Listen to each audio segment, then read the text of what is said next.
книга. Ця книга – синтез пейзажної лірики, філософських роздумів про сенс життя, призначення людини в цьому світі, а також лірики духовно-морального змісту, які стосуються актуальних тем сьогодення.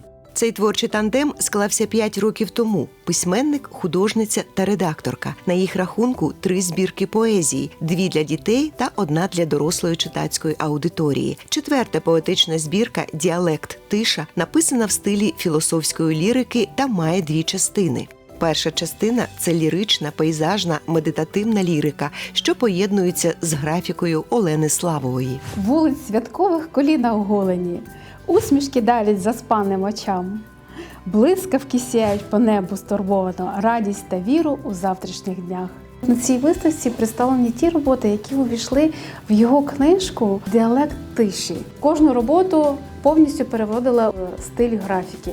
Коли глядач дивиться і слухає цю поезію, він поринає у філософію буття. Психологічно напружена друга частина книги присвячена людям, котрі мають порушення соціального та комунікативного розвитку. Якось в соціальних мережах Сергій познайомився з латвійською художницею Яною Віллу, котра має розлади аутичного спектру.